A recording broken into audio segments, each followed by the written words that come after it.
Live from Fargo and serving you on TV, online, and on the go.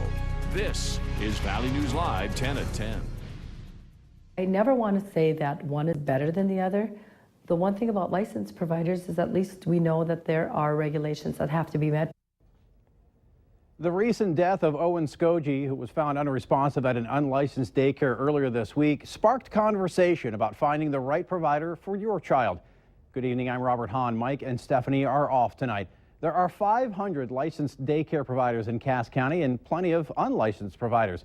Valley News Team's Macy Anger joins us tonight with more on the differences and how parents can sort through which one is the best pick. Macy? Robert, the basic difference, unlicensed providers only can care for 5 kids, including their own. Now, once you hit that number, you're required to get a license in North Dakota. And while licensors say checklists, regulations, and unannounced visits don't guarantee a better environment for your kids, it could hold providers accountable to meet certain standards.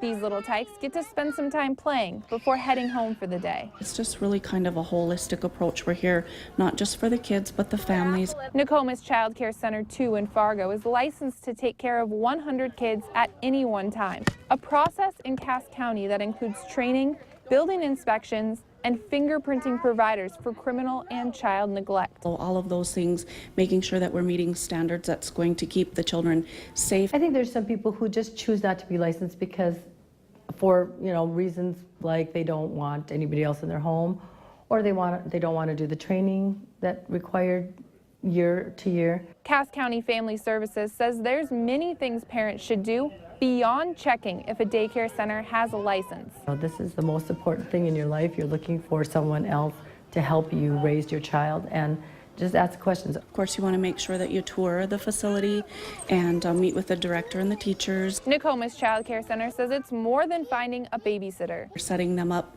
to get ready for school when they start kindergarten so that they'll have a strong foundation to be set for life. It's someone who will help them grow. Now, one of those child care experts told me that there's 3 things she tells parents to ask a potential daycare provider. Ask for references.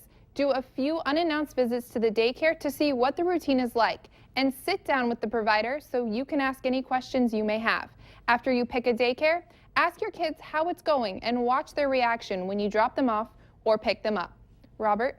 All right, thanks, Macy. Another service parents in both North Dakota and Minnesota can use is Child Care Aware. That group can help you find out if a daycare is licensed and more information about picking out a provider. We have a link to the website on valleynewslive.com. Just click on this story. The Ramsey County attorney announced criminal charges against the Archdiocese of St. Paul and Minneapolis today in response to the way sexual abuse allegations were handled within the church. A press conference was held to announce 6 gross misdemeanors against the church and condemn the way the Archdiocese handled former priest Reverend Curtis Waymeyer, who is currently behind bars for abusing children. Waymeyer pleaded guilty in November of 2012 to several counts of criminal sexual conduct with minors and 17 felony counts of possession of child pornography. The charges are the result of a 20-month investigation, including dozens of witnesses and hundreds of thousands of documents. In a 5-0 vote, the Minnesota Public Utilities Commission approved plans for the Sandpiper Pipeline project today. That proposed project is set to increase the amount of oil flowing across Minnesota by 225,000 barrels a day from North Dakota to Superior, Wisconsin. The final route of the 612-mile pipeline has not been approved and will likely not be finalized until 2016. Environmentalists previously expressed concerns about potential risks that the Enbridge Energy Sandpiper pipeline might have on lakes and rivers. Hydraulic fracturing, or fracking, has been a controversial way for us to get oil and gas. Opponents say it pollutes our drinking water. However, this week, the Environmental Protection Agency released their findings saying fracking does not harm your drinking water. Washington correspondent Nick Starling has the story. After years of going back and forth on this issue from lawmakers, whether the fracking process pollutes your drinking water, the EPA comes out with their latest report saying not to worry. There's no clear evidence that it does. The report, conducted over a 4-year period, finds that fracking does not pose a direct threat to drinking water supplies, and fracking activities have not led to widespread systematic impacts to drinking water resources. Montana Congressman Ryan Zinke supports fracking. He says he's not at all surprised by the findings. I'm glad they did release it, and this should set this argument to rest on fracking. But this is part of the agenda of the minority that doesn't like fossil fuels. The report did point to potential vulnerabilities in the fracking process, including several instances in which spills at drilling sites found their way into water supplies. Now, this is a big blow to the anti-fracking camp, but they say there's still a lot of evidence against fracking, including, they say, earthquakes. Reporting in Washington, I'm Nick Starling. A dangerous spill found on Grand Forks sidewalks, and after an investigation, looks like it may have been there since Tuesday.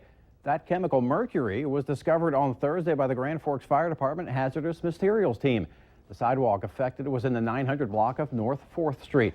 Now, the public is no longer at risk, but the Grand Forks Public Health Department says if anyone has been in contact with the spill, they should give them a call. We have their number online. Just head to valleynewslive.com and search for this story. Valley News Live 10 at 10 continues tonight with a benefit held for the Garslands.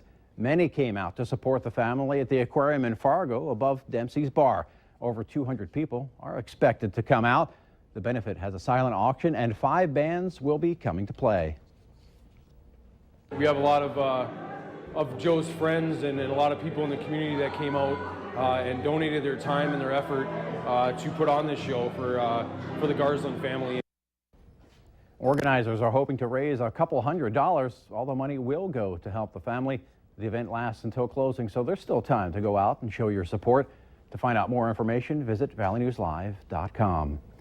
An update to a story we brought you earlier this evening after some kids decided to pay it forward and skip their trip to Happy Harry's Rib Fest and raise money in memory of Owen Skoji by holding a lemonade stand.